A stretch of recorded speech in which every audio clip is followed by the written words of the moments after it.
Une faillite record en France. Ce chiffre donc, qui vient d'être publié, c'est celui-ci. 31 000 patrons qui ont perdu leur emploi au premier semestre 2025.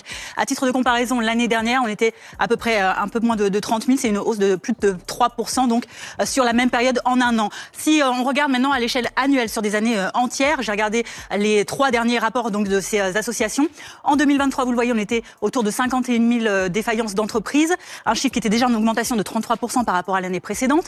2024, on dépasse les 60 000 chefs d'entreprise qui perdent leur emploi. Et puis les experts sont pessimistes par rapport à l'année 2025 qui arrive.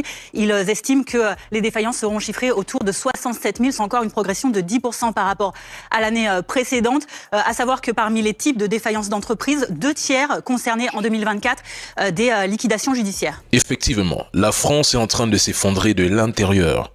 Selon plusieurs sources, près de 67 000 entreprises ont fait faillite en 2024. Un record jamais atteint depuis 2009. Et ce n'est que le début.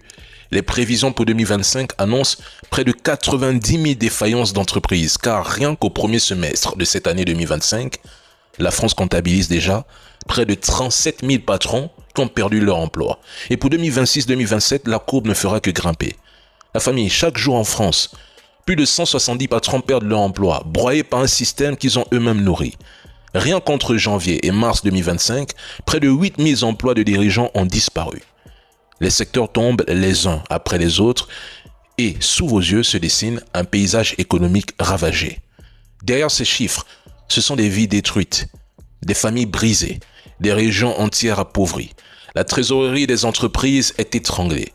Les consommateurs n'achètent même plus comme avant. C'est dur, c'est difficile, c'est compliqué.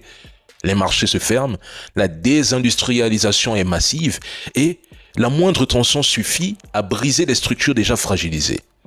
La France n'est plus seulement frappée par l'inflation ou par la hausse brutale des taux d'intérêt. Elle est rongée par une instabilité politique permanente, par un État surendetté incapable de protéger son tissu économique et par, attention, une société où la confiance s'est évaporée. Le pays glisse lentement mais sûrement vers une spirale de faillite, de chômage et de désespoir. Et la vérité que nos frères africains cachent, ce n'est pas une simple crise passagère.